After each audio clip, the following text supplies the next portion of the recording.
क्या नीतीश कुमार लोकसभा चुनाव 2024 में प्रधानमंत्री पद के लिए विपक्ष के साझा उम्मीदवार होंगे? क्या वे कांग्रेस, एनसीपी और टीएमसी जैसे दलों को स्वीकार्य होंगे? क्या वे प्रधानमंत्री नरेंद्र मोदी को टक्कर दे पाएंगे? मंगलवार को जब नीतीश कुमार बिहार के मुख्यमंत्री पद से इस्तीफा सौंपने के लिए राज्यपाल से मिलने गए तो जनता दल यूनाइटेड के कुछ कार्यकर्ताओं ने राजभवन के बाहर नारे लगाए, अगला प्रधानमंत्री कैसा हो, नीतीश कुमार जैसा हो। लेकिन जब नीतीश कुमार से यही सवाल किया गया तो उन्होंने कहा, जनता ने मुझे बिहार की सेवा करने का जनादेश दिया है। यानी नीतीश कुमार ने न तो इस संभावना से इनकार किया न ही इसे स्वीकार किया। इसके एक दिन पहले जेडीयू के वरिष्ठ नेता उपेंद्र कुशवाहा ने कहा था कि नीतीश कुमार में प्रधानमंत्री बनने के सभी गुण हैं। आज की तारीख में एनडीए में प्रधानमंत्री हैं नरेंद्र मोदी जी, लेकिन व्यक्तित्व के रूप में या एक पर्सनालिटी जो देश भर के स्तर पे देखा जा रहा है, उसके आधार पे यदि आकलन किया जाए तो नीतीश कुमार जी प्रधानमंत्री बनने के हर तरह से योग्य हैं। अब उस व्यक्ति के बारे में यह कहना ठीक है कि राजनीतिक परिस्थिति के हिसाब से चीजें होती हैं। आज हम कोई दावेदारी नहीं कर रहे हैं, लेकिन नीतीश कुमार जी प्रधानमंत्री बनने की हर तरह की योग्यता रखते हैं।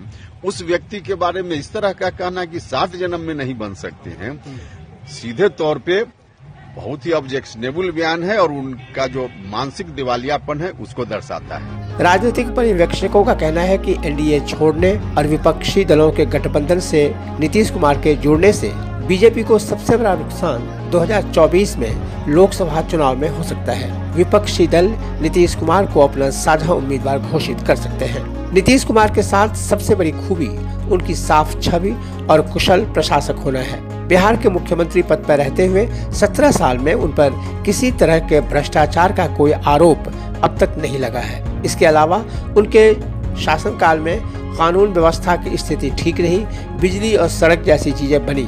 कुल मिलाकर बिहार में उनकी स्वच्छ प्रशासक की छवि बनी रही। लेकिन सवाल ये उठता है कि क्या एनसीपी, कांग्रेस और टीएमसी जैसी पार्टियां नीतीश कुमार को स्वीकार करेंगी? जहां तक कांग्रेस का सवाल है, राहुल गांधी खुद पार्टी का अध्यक्ष बनने से काफी समय से इनकार कर रहे हैं। मुमकिन है कि कांग्रेस का अध्यक्ष गांधी परिवार से बाहर का कोई आदमी बने।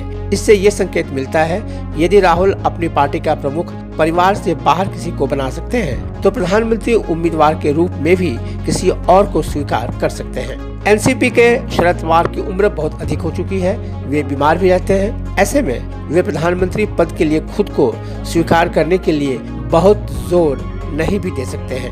ममता बनर्जी के साथ दिक्कत यह है कि उनकी अखिल भारतीय स्वीकृति बहुत कम है। उनके काम करने की स्वेच्छाचारी छवि भी उनके आड़े आती है। एनसीपी और कांग्रेस उन्हें स्वीकार करने में आनाकानी कर सकती है।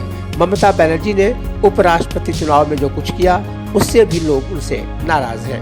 नीतीश कुमार के साथ साफ छवि के अलावा अधिक स्वीकार्य होना भी अहम है। उन्हें कांग्रेस, सीपीआई, सीपीआईएमएल, सीपीआईएम के अलावा एनसीपी और टीएमसी भी स्वीकार कर सकती हैं। लोकसभा चुनाव 2024 में विपक्षी दलों के निशाने पर यदि पिछड़ा, अति पिछड़ा और सबसे पिछड़ा समुदाय के लोग रहते हैं तो नीतीश कुमार उनकी स्वाभाविक पसंद होंगे। इसके अलावा बीजेपी का साथ छोड़ने के बाद मुसलमान भी नीतीश कुमार को स्वीकार कर सकते हैं। ये कांग्रेस और टीएमसी जैसे दलों के लिए अच्छा रहेगा। लेकिन यह भी सच है कि लोकप्रियता के मामले में नरेंद्र मोदी का मुकाबला नीतीश कुमार नहीं कर सकते। नरेंद्र मोदी आज भारत के सबसे लोकप्रिय नेता हैं। उसकी वजह हिंदुत्व हो या केंद्र सरकार की स्कीमें, उन्हें कोई चुनौती नहीं दे सकता। नीतीश कुमार की मौजूदगी बिहार के बाहर नहीं है, जबकि नरेंद्र मोदी की अखिल भारतीय अपील है। इन कारणों से ये साफ है कि नीतीश कुमार नरेंद्र मोदी को बड़ी चुनौती नहीं दे सकते। लेकिन यही बात दूसरे नेताओं के बारे में भी कही जा सकती है। तो क्या चाणक्य की जमीन से कोई ऐसा व्यक्ति निकलेगा जो मगध ही नहीं पूरे आर्यावर्त को प्रभावित करेगा? क्या एक बार फिर बिहार पूरे देश को दिशा दिखाएगा?